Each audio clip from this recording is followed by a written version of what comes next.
Hey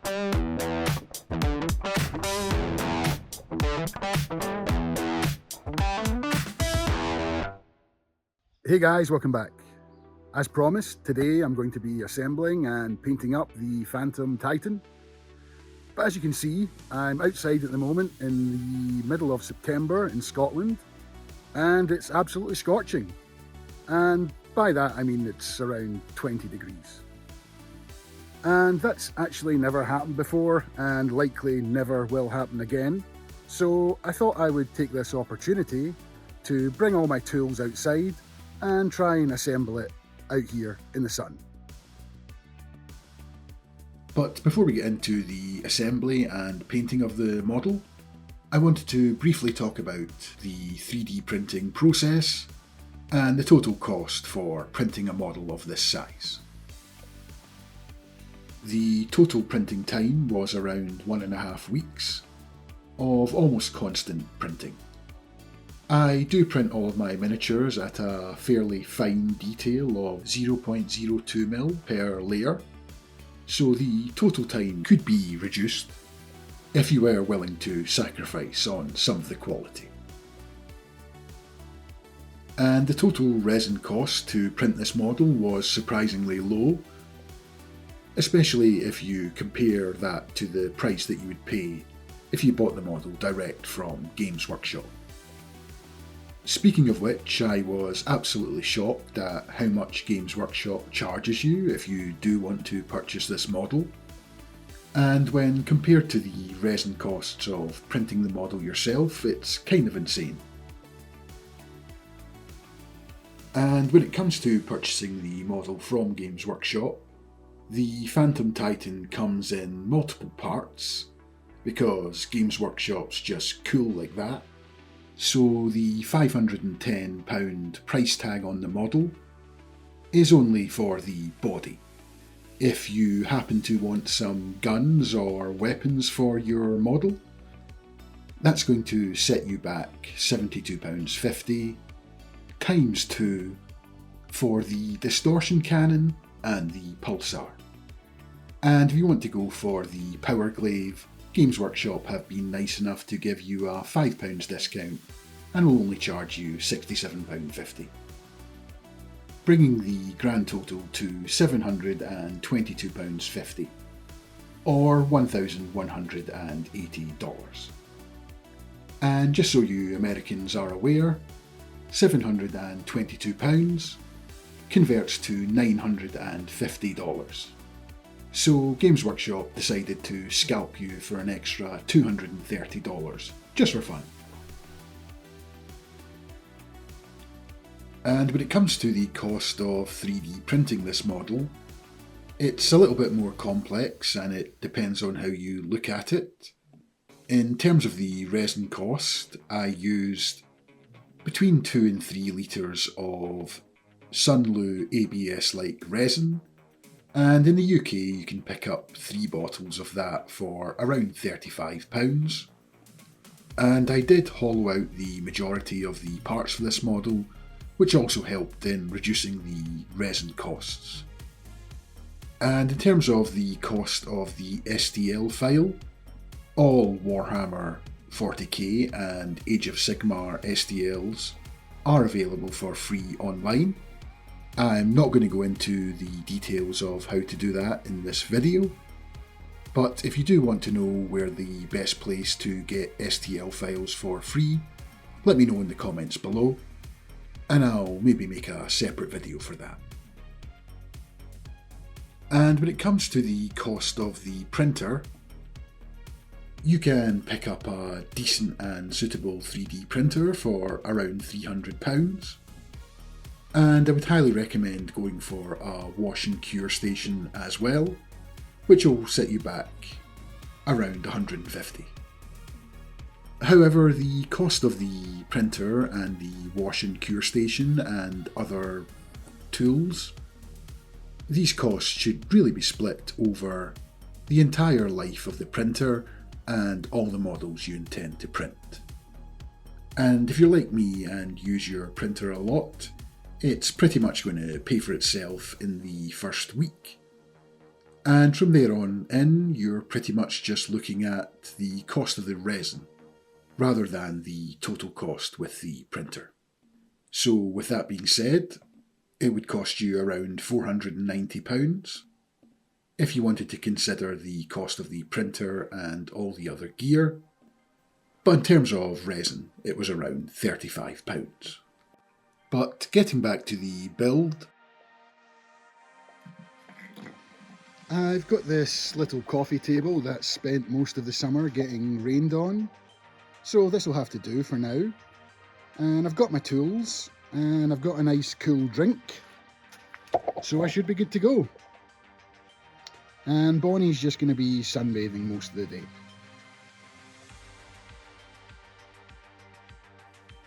and for the cleanup for 3D printed models, it's always fairly easy.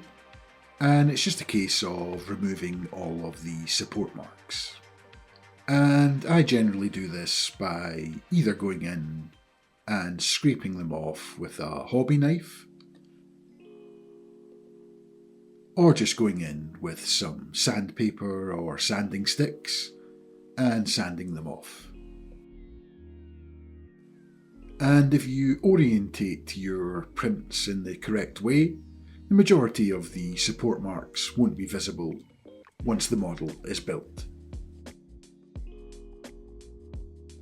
So it was just really a case of removing all the visible support marks from all of the 80 parts, and then try and work out how the hell I'm going to assemble this beast.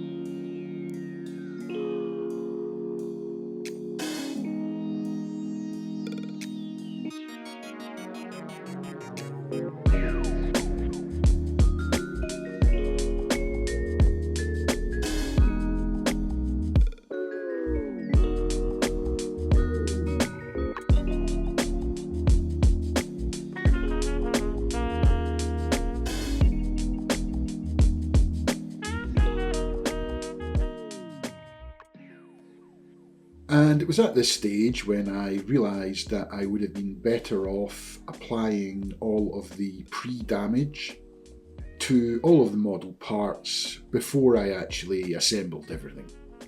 So I paused the assembly for now and grabbed a sharp hobby knife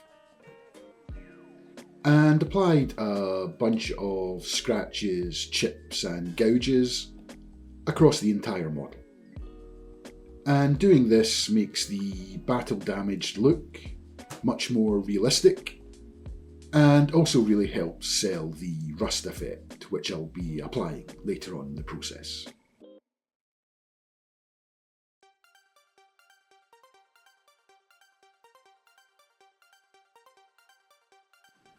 And after that was complete, it was time to go back to the assembly jigsaw.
It was now time to prep the model for painting, And I decided to keep the model in a sub-assembly, which should make it easier to paint the model given the overall size.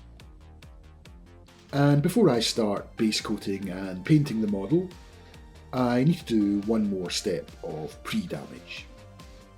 And to do this, I use some textured basing paste, and I apply this to all of the lower parts of each section of the model. And again, this just helps to push that battle damaged look and provide a gritty and rough textured base for any of the areas that are eventually going to be rust. And like everything else for this model, I just need to now repeat this process for hours on end.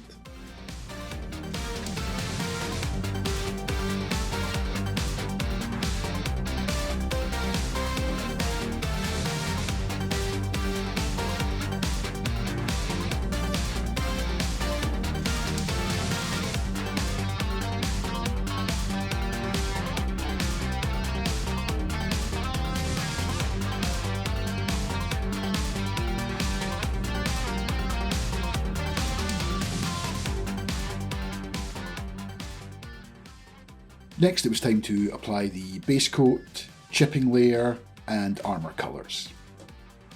So I firstly base coated the entire model with black primer, followed by a coat of dark brown applied via an airbrush, which is going to act as the chipping colour under the armour colour. But the first step was to cover all the parts in dark brown.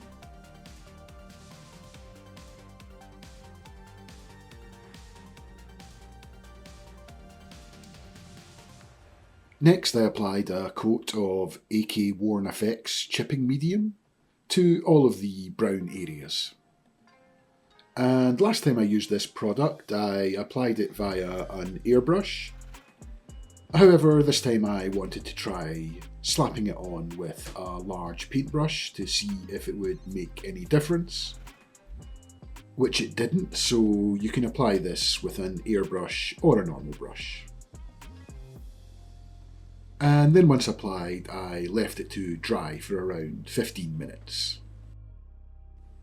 It was then time to apply all of the main armour colours, and to do that I'm going to be using the Army Painter Turquoise Triad, with the basic premise being that I'm going to be base coating in the darkest colour, which is the deep azure, and then using Turquoise Siren and Marine Mist to apply some spot highlights.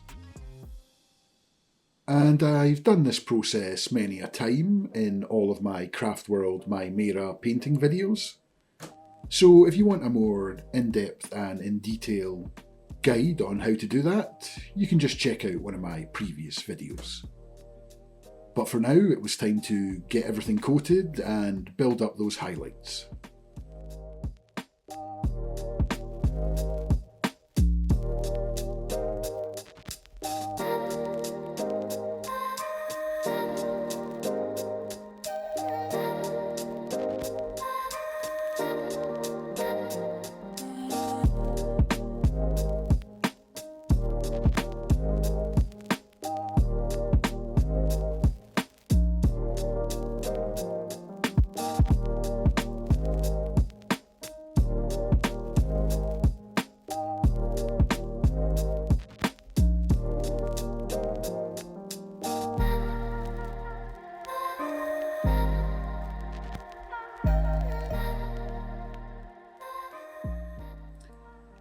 And after that, it was time to apply the chipping damage. And to do that, you just need to use a brush dampened with a little bit of water, and then apply the water to the entire section of the model that you're working on. And then go back in with the same damp brush and apply some pressure to all of the raised areas and edges. And this creates a really nice chipping effect on all these areas. And then after that I just come in with a sharp implement like a airbrush cleaning needle or a cocktail stick, and use that to apply some additional scratches across the model as well. And I just do the exact same thing to all the sections of the model.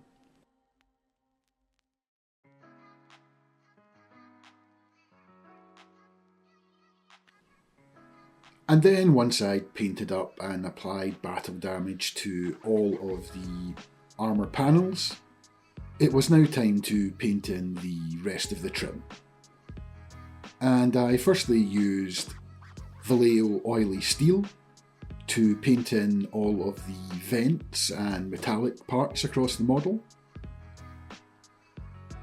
And I then used Army Painter Worn Stone to paint in all of the bone areas, like the fins and the weapons.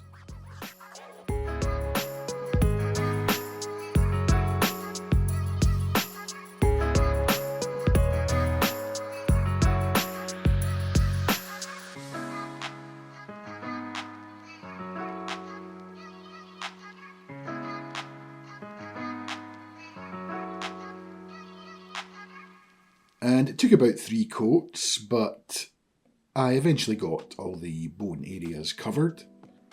And in the process, I also base coated all of the gems in black in preparation for the next step, which is to paint in all of the gems.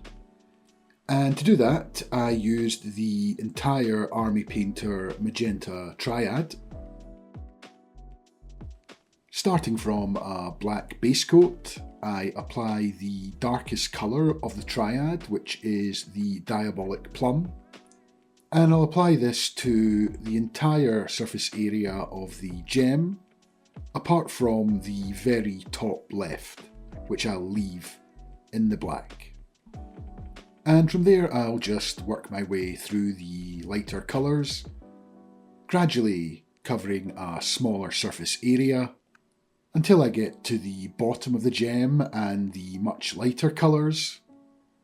And for these colours I'll use more of a stippling motion to apply the paint, just to make sure that I don't overdo it and take away from the nice transition that I've built up.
And before I painted in all of the rest of the gems on the model, I wanted to quickly go in and apply some battle damage to all of the bone areas.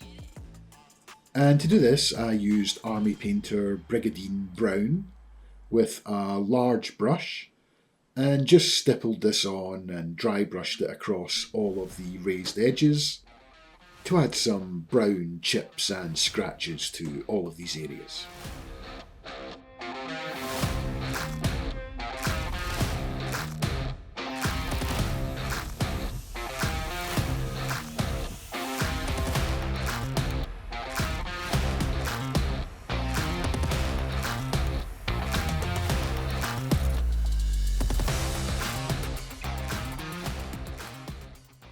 And after that was done, I painted in the rest of the gems. And I also painted in the eyes and the helmet, using the Army Painter Vivid Blue Triad. And also I painted in the power glaive as well, just using the same magenta triad as I used for the gems. And now that everything was painted up, it was time to apply some shade to the model.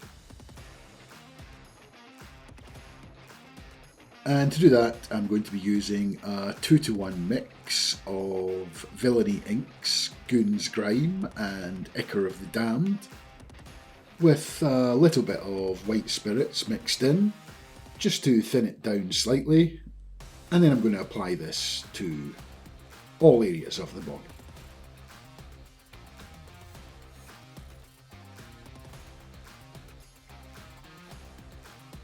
And as long as you keep the wash fairly thin, then you shouldn't need to go back in with any Q-tips or anything like that to perform any cleanup.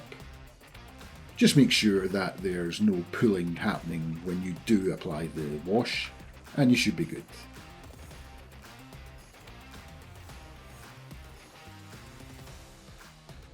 And after allowing that to dry for around 24 hours, I then applied a coat of matte varnish to the entire model, and then applied some gloss varnish to all of the gems.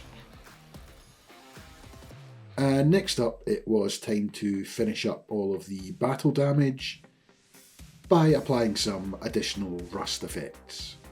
And to do that, I used a combination of Dirty Down Rust and Villainy Inks Sector Rust. Firstly, by applying Dirty Down to all of the areas that I want to be rusty. More specifically, that's going to be the areas that I applied the textured basing paste to, and any of the larger chips and gouges in the model as well. And once I applied that, I quickly switched to a wet brush and just used that to feather out the rust effect.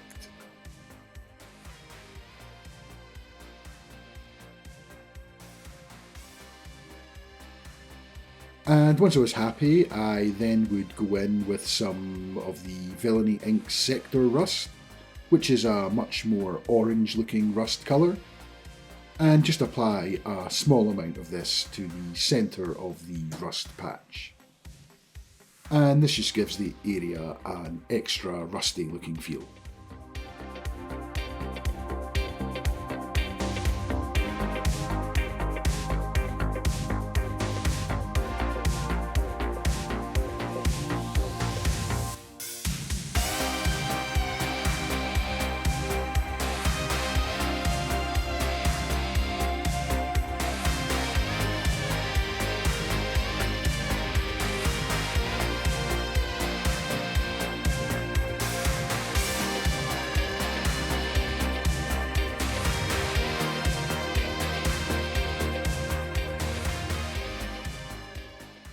And after that, the model was finally finished, and due to the size and weight of the model, it did require a large 300mm base to provide some stability to the model and stop it from toppling over. So I crafted a massive snowy ice lake diorama, which in itself was a bit of a project. And I don't really have time to go into how I made it in this video, but if you are interested in finding out how I did make it, do let me know in the comments down below, and I'll try and make a quick video on how it's done. And the last thing to do before finally finishing up this project is to get everything glued together and get the model pinned to the giant 300mm base, and the model is complete. And I really hope you enjoyed this video. It was an interesting process to 3D print, assemble and paint a Games Workshop Titan, and it was certainly a lot more work than I first anticipated. However, I'm really glad I stuck it out, as the end result was definitely worth it. Anyway, don't forget to like and subscribe and all of that other nonsense. and I'll see you in the next one.